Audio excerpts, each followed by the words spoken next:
Tonight, we will be reading Ninja Red Riding Hood.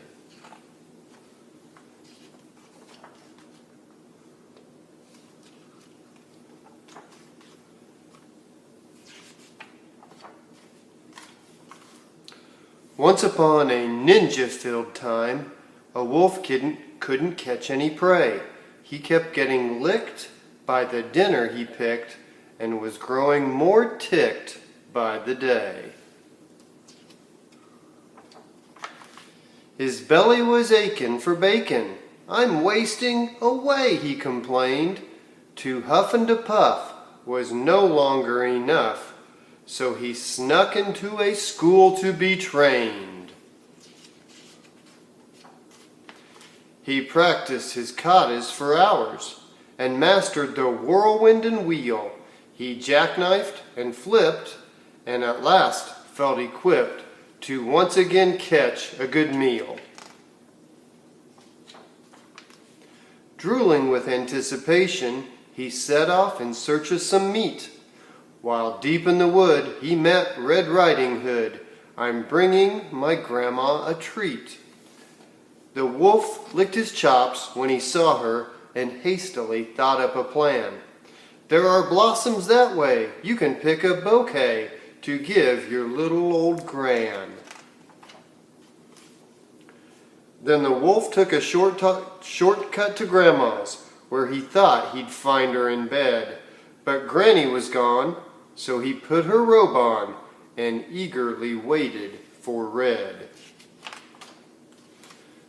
Soon after, he heard someone knocking. He called out, "My dear, come on in. Oh, don't you look good in your lovely red hood, but a shame that you've gotten so thin." Little Red took a look at her granny and said, "What on earth did you do?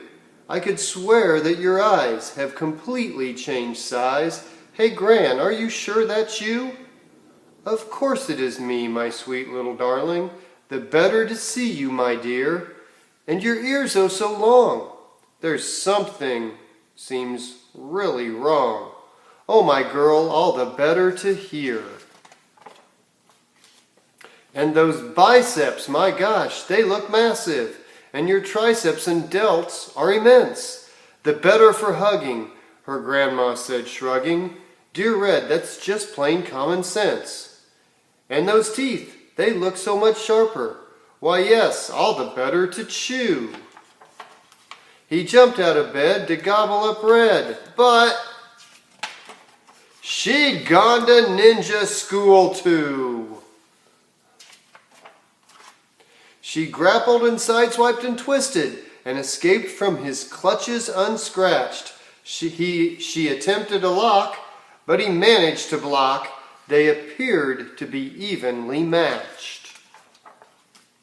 Just then they both heard someone chopping. A woodsman, Red thought, but instead it was Gran and her gi. She'd just come from Tai Chi. Don't you dare harm a hair on her head.